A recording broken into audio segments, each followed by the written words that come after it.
জীবনে একবারই আমি আমার কিছু সো কল ফ্রেন্ডসের সাথে বেড়াতে গিয়েছিলাম ওই নর্থ বেঙ্গল। সেখানে গিয়ে আমি বুঝতে পেরেছি যে আমি কি মহা ভুল কাজটাই না করে ফেলেছি। অ্যাকচুয়ালি আপনার বন্ধু মনে হবে সবাইকে, কিন্তু আপনি যখন তাদের সাথে কিছুটা সময় কাটাবেন না, তখন তাদের কুৎসিত রূপগুলো আপনার চোখের সামনে একদম পরিস্ফুট হবে। তখন মনে হবে ছেড়ে দে মা, কেঁদে বাঁচি। অ্যাকচুয়ালি এরকম একটা প্ল্যান হয়েছিল আমারই এক ফ্রেন্ডের, মানে আর কি ডাকে আমরা কিছু বন্ধু মিলে বেড়াতে গিয়েছিলাম। তো সেখানে বন্ধু কম ছিল, বাইরের লোকই বেশি ছিল। যাই হোক, বেড়াতে গিয়ে এমনি সবই ভালোই হচ্ছিল, খুব মজা টজা হচ্ছিল।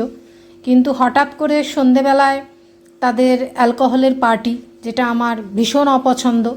আমার সাথে আমার ছেলে গিয়েছিল, আমার হাজব্যান্ড বাইরে জব করছিল, আমার হাজব্যান্ড যেতে পারেনি, অনেক দিন বাড়িও আসতে পারছিল না, সেই জন্য বাধ্য হয়ে বলল যাও, সুযোগ যখন হচ্ছে, ওরা তো চেনা পরিচিত, ওদের সাথে ছেলেকে নিয়ে ঘুরে আসো।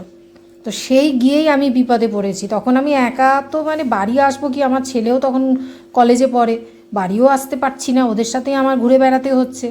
দিয়ে অ্যালকোহলের পার্টি, আমি এইসব একদম পছন্দ করি না। পছন্দ করি না মিন্স, শুধু বন্ধুরা থাকলে একরকম হতো, সেখানে আমার ছেলে আছে, আরও কিছু চেনা পরিচিতরা আছে, তো সেইটা আমার ভীষণ অপছন্দ। তো যাকগে যাক, যার যেরকম রুচি সে সেরকম কাজ করবে। আমার আমার জীবন আমার মতন, অন্যের জীবনের ওপর আমি কখনো মানে কোনো রকম প্রভাব ফেলতেও চাই না, আর বোঝাতেও চাই না। তার যা ভালো লাগে সে সেটাই করবে। তো সেই একবারই গেছিলাম, তারপর থেকে বাড়ি এসে নমস্কার, যে আর আমি এই ভুল কাজ করব না। আমার হাজব্যান্ডকে ছাড়া আমি আর আমার এমন কোনো বন্ধু নেই যার সাথে আমি বেড়াতে চলে যাব। সত্যি কী যে জীবনে মানে একটা গলত ডিসিশান আমি নিয়েছিলাম না বন্ধুরা, কী বলবো। দেখুন, জীবনে বন্ধু থাকা খুব দরকার, কিন্তু এই রকম বন্ধু যদি থাকে, আপনার জীবন হেল হতে 2 মিনিট সময় লাগবে না। তাই ভাই, আমার বন্ধু বান্ধবের দরকার নেই, আমি এই পরিবারের সাথে একা আছি, খুব ভালো আছি।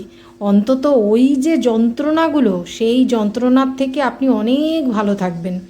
তাই বন্ধু করুন, কিন্তু সে যেন সত্যিকারের ভালো বন্ধু হয়, না হলে দরকার নেই। ওসব বন্ধু ফন্ধু জীবনে কোনো প্রয়োজনই নেই। কেউ অ্যাকচুয়ালি বন্ধু হয় না, শুধু মনের মধ্যে হিংসা ভরপুর। তার জন্যে ভাই, বিন্দাস ফ্যামিলির সঙ্গে আমি ভালো আছি।